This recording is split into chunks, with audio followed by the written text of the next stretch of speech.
नमस्कार, मी वृषाली पाटील बातमीपत्रात आपलं स्वागत करते। या बातमीपत्रात आढावा घेऊया महत्त्वाच्या 100 बातम्यांचा महाफास्ट पद्धतीने। फोन टॅपिंग प्रकरणी विरोधक सभागृहात आंदोलन करणार असल्याचं संजय राऊत म्हणतात। तर सरकारी मदतीशिवाय असं धाडस कुणी करू शकत नाही असा आरोप करत कितीही पाळत ठेवली तरी आम्ही घाबरणार नाही असा इशाराच राऊतांनी दिलाय। देशात 2 केंद्रीय मंत्र्यांवर पाळत ठेवण्यात येत होती। या देशात कुणीच सुरक्षित नाही असा आरोप संजय राऊतांनी केंद्रावर केलाय। तर पंतप्रधान गृहमंत्र्यांची जबाबदारी असून त्यांनी देशासमोर येऊन खरं काय ते बोलावं असंही राऊत म्हणतायत। आज पंतप्रधान नरेंद्र मोदी संसदेच्या पावसाळी अधिवेशनाला संबोधित करणार आहेत। पंतप्रधान मोदी सभागृहात देशाच्या कोविड परिस्थितीवर भाष्य करणार आहेत। राज्यसभेच्या सद्यस्थितीत 14 जागा रिक्त आहेत। मात्र निवडणूक आयोगाने केवळ एकाच जागेसाठी पोटनिवडणूक जाहीर केल्यामुळे सर्वच राजकीय पक्षांना आश्चर्याचा धक्का बसलेला आहे। आयोगाच्या निर्णयामुळे महाराष्ट्र आणि तामिळनाडूसह इतर काही राज्यांना प्रतीक्षा करावी लागणार आहे। राज्यपाल नियुक्त सदस्यांवरून मुंबई उच्च न्यायालयाने आता राज्यपाल भगतसिंह कोश्यारी यांच्यावर प्रश्नांची सरबत्ती केली। राज्य घटनेतील तरतुदींचं पालन करणं हे राज्यपालांचं कर्तव्य नाहीये का असा सवालच न्यायालयाने विचारलाय। काँग्रेस पक्षात डरपोक लोकांना स्थान नाही असं राहुल गांधी म्हणतात। ते बरोबर आहे, पण पक्षामधून डरपोक जात राहिले तरी काँग्रेस पक्ष हिम्मतबाज कार्यकर्ते निर्माण करण्याची फॅक्टरी आहे काय असा सवाल आजच्या सामनाच्या अग्रलेखात विचारलाय। विठ्ठला, जसे आमचे मुख्यमंत्री स्वतः गाडी चालवत तुझ्या भेटीला आले तसेच स्वतः गाडी चालवत मंत्रालयात सुद्धा जाऊ दे, जनतेचीही भेट घेऊ दे अशी खोचक टीका मनसे नेते संदीप देशपांडे यांनी मुख्यमंत्र्यांवर केली आहे। पॉर्नोग्राफी रॅकेट प्रकरणात गुन्हे शाखेकडून अभिनेत्री शिल्पा शेट्टीचा पती राज कुंद्रासह नेरूळमधून आणखी एकाला अटक झाली। तर या प्रकरणी फेब्रुवारी महिन्यात या पोलिसांनी एका अभिनेत्रीला अटक केल्यानंतर राज कुंद्रांचं नाव समोर आलं होतं। राज कुंद्रांची रात्री चौकशी करून अटक केल्यानंतर त्याची वैद्यकीय तपासणी करण्यात आली। पहाटे 4 वाजता त्याला जेजे रुग्णालयात वैद्यकीय तपासणीसाठी नेण्यात आलं। इगतपुरीतील रेव पार्टी प्रकरणी अभिनेत्री हिना पंचाळ हिच्यासह अन्य 24 संशयितांना जिल्हा आणि सत्र न्यायालयाने जामीन मंजूर केलेला आहे। परंतु अंमली पदार्थ बाळगणाऱ्या हर्ष शैलेश शहा, पियुष सेठिया या दोघांचा जामीन अर्ज फेटाळलाय। मुंबई विमानतळाचं व्यवस्थापन फक्त अदानींकडे गेलंय, मात्र विमानतळ मुंबईतच आहे। आम्हाला डिवचण्यासाठी गरबा कराल तर आम्हालाही आमचा झिंगाट दाखवावा लागेल अशा खरमरीत शब्दात ट्विट करत मनसेचे नेते नितीन सरदेसाई यांनी समाचार घेतलाय। राज ठाकरे यांच्या पुणे दौऱ्याचा आज दुसरा दिवस आहे। NIBM रोड वरील लोणकर लॉन्स येथे बैठक होणार असून सकाळी 11 वाजता या बैठकीला सुरुवात होईल। मनसे अध्यक्ष राज ठाकरे नाशिक पाठोपाठ आता पुणे जिल्ह्याच्या दौऱ्यावर आहेत आणि पुणे दौऱ्यावर आल्यानंतर राज ठाकरे यांचा शाखा अध्यक्षांच्या घरी जेवायला जाणं पसंत करणार आहोत अशी घोषणा त्यांनी पदाधिकाऱ्यांच्या बैठकीत केली। 11वीच्या प्रवेशासाठी घेण्यात येणाऱ्या CET परीक्षेविषयीच्या सूचना राज्य माध्यमिक आणि उच्च माध्यमिक शिक्षण मंडळाने जाहीर केल्यात। 21 ऑगस्टला ही परीक्षा ऑफलाईन पद्धतीने होईल आणि उद्या 20 जुलैपासून 26 जुलैपर्यंत अर्ज भरता येतील। मुख्यमंत्री उद्धव ठाकरे यांनी सपत्नीक विठुरायाची महापूजा केली आणि यावेळी आदित्य ठाकरेही उपस्थित होते।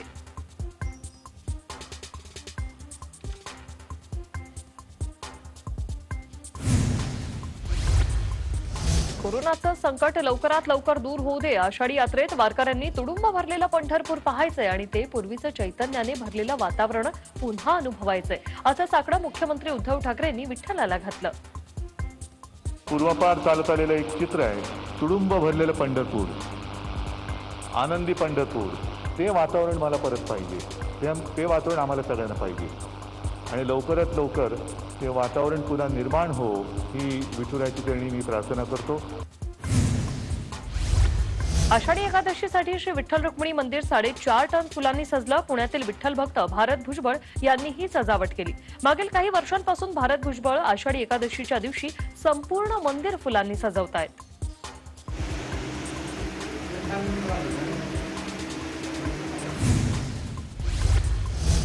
विठुरायाच्या महापूजेनंतर रुक्मिणी मातेची ही पूजा मुख्यमंत्र्यांच्या हस्ते पार पडली। रश्मी ठाकरेंनी रुक्मिणी मातेची ओटी भरली। आषाढी वारीच्या महापूजेसाठी वारकऱ्यांचे प्रतिनिधी म्हणून मुख्यमंत्री उद्धव ठाकरेंसमवेत विठुराया आणि रुक्मिणी मातेची महापूजा करण्याचा मान विठ्ठल मंदिरातील विणेकरी 71 वर्षीय केशव कोलते आणि इंदुबाई कोलते या दाम्पत्याला मिळाला। गेल्या 20 वर्षांपासून कोलते विठ्ठल रुक्मिणी मंदिरात विणेकरी म्हणून सेवा बजावतायत। मुख्यमंत्री उद्धव ठाकरेंचं पंढरपुरात आगमन झाल्यानंतर लांबचा प्रवास करूनही त्यांनी विश्रांती न घेता शासकीय विश्रामगृहातच कोरोना आढावा बैठक घेत अधिकाऱ्यांना सूचना केल्या। यावेळी पालकमंत्री दत्तात्रय भरणेंसह प्रशासकीय अधिकारी उपस्थित होते। गृहमंत्र्यांच्या महापूजेआधी सचिव मिलिंद नार्वेकर यांनी विठ्ठल मंदिराची पाहणी केली। यावेळी त्यांच्याबरोबर जिल्हाधिकारी आणि पोलीस अधीक्षक उपस्थित होते। विठुराया आणि रुक्मिणी मातेच्या महापूजेनंतर मंदिर समितीकडून मुख्यमंत्री उद्धव ठाकरेंसह रश्मी ठाकरेंचा सन्मान करण्यात आला। विठुरायाच्या प्रतिमांचंही अनावरण मुख्यमंत्री उद्धव ठाकरे यांच्या हस्ते करण्यात आलं। 31 रूपातील विठुरायांच्या या प्रतिमांची विक्रीही होणार आहे। मानाच्या 10 पालख्यांची वाखरी ते पंढरी पायीवारी करत दाखल झालेल्या आहेत। पालखीमागे 30 वारकऱ्यांना पायीवारीस परवानगी मिळाली आहे।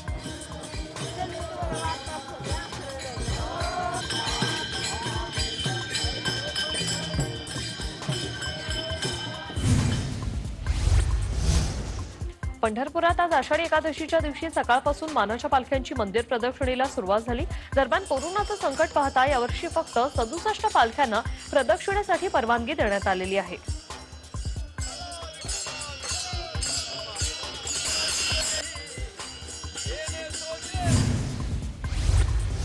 पंढरपूर चंद्रभागेच्या तीरावर अगदी शुकशुकाट पाहायला मिळतोय। कोरोनाच्या पार्श्वभूमीवर अगदी मोजक्याच वारकऱ्यांना परवानगी असल्याने चंद्रभागेच्या तीरावर शुकशुकाट पाहायला मिळालाय। कोरोनाच्या पार्श्वभूमीवर चंद्रभागा नदीच्या तीरावर मानाच्या 10 पालख्यांनाच प्रवेश देण्यात आलाय।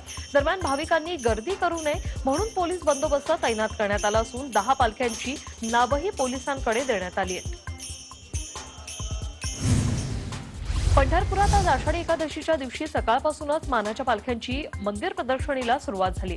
दरम्यान कोरोनाचं संकट पाहता यावर्षी फक्त 67 पालख्यांनाच प्रदक्षिणेसाठी परवानगी देण्यात आलेली आहे।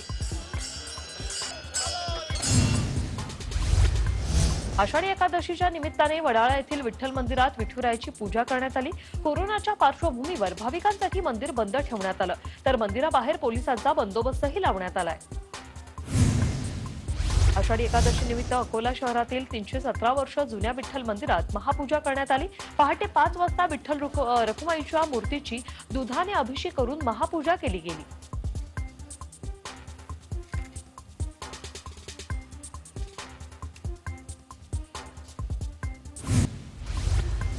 आषाढी एकादशी निमित्त 12 ज्योतिर्लिंगांपैकी 8वे ज्योतिर्लिंग असलेल्या औंढा नागनाथ येथील विठ्ठल रुक्मिणी मंदिरात महापूजा संपन्न झाली। आमदार संतोष बांगर यांनी सपत्नीक दुग्धाभिषेक आणि महापूजा केली। इगतपुरी तालुक्यातील विठ्ठल रुक्मिणी मंदिरात पहाटे 6 वाजता विधिवत पूजा झाली।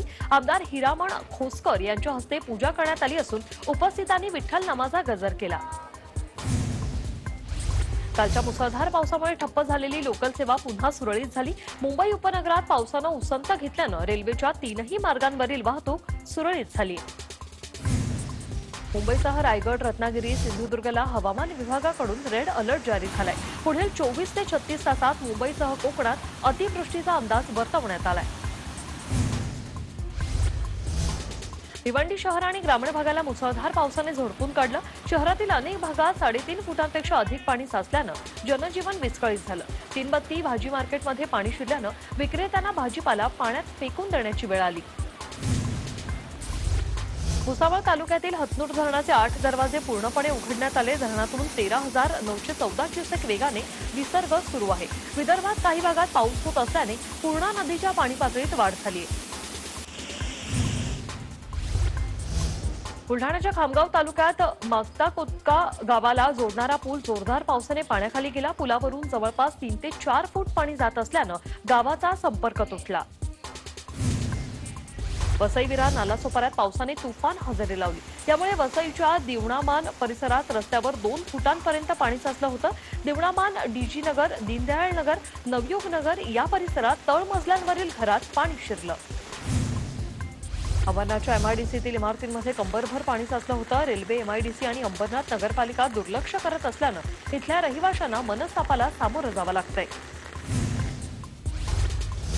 अंबरनाथच्या मोरीवली पाडा येथे मुसळधार पावसामुळे रस्त्यांचे अक्षरशः तलाव झाले आणि या परिसरात नवी गृहसंकुलं उभी राहिली, मात्र मूलभूत सुविधांचा अजूनही अभावच आहे. शहापूरमध्ये भातसार नदीच्या पाणी पातळीत वाढ झाली आणि यामुळे नदीकाठच्या गावांना सतर्क राहण्याचा इशारा दिलाय. अंबरनाथमध्ये वालधुनी नदीचं पाणी थेट रस्त्यांवर आलेलं पाहायला मिळालं. नदीचं पाणी पात्र सोडून शिवमंदिराच्या समोरील रस्त्यावर हे पाणी आलं, त्यामुळे शिवमंदिराकडे जाणारे दोनही पूल पाण्याखाली गेले. वाशिमच्या मालेगाव तालुक्यात पांगरी नवघरे गावानजीक पुलाची उंची कमी असल्याने पुलावरून पावसाचं पाणी वाहू लागलेलं आहे. त्यामुळे या पाण्यातूनच गावातील नागरिकांना आपला जीव मुठीत धरून जावं लागतंय. मुसळधार पावसाने पालघर जिल्ह्यातील पांढरतारा नदीला पूर आल्याने पांढरतारा पुला पाण्याखाली गेलेला आहे, तर उसगाव, भाताने आणि त्या पलीकडच्या 10 ते 12 गावांना जो रस्ता जोडतो तोही आता खचलेला आहे. भिवंडीत कोसळणाऱ्या मुसळधार पावसामुळे कामतघर येथील वऱ्हाळ तलाव ओव्हरफ्लो झाला, त्यामुळे जवळच्या भारत कॉलनी निवासी भागात पाणी शिरलं. वसईत मुंबई अहमदाबाद राष्ट्रीय महामार्गावर पाणी साचल्याने वाहतूक कोंडी झाली. लोढाधाम परिसरात मुंबईच्या लेनवर कंबरभर पाणी साचलं आणि त्यामुळे वाहनधारकांना मार्ग काढताना मोठी कसरत करावी लागली. पावसाचा जोर वाढल्याने शिळफाटा ते पनवेल हायवे वाहतुकीसाठी बंद झाला होता. पाणी ओसरल्यानंतर पुन्हा आता वाहतूक सुरू झाली आहे. रत्नागिरीत मुसळधार पावसामुळे आंबा घाटात दरड कोसळली होती आणि याचा वाहतुकीवर परिणाम झाला, मात्र दरड हटवल्यानं वाहतूक आता सुरळीत सुरू झाली आहे.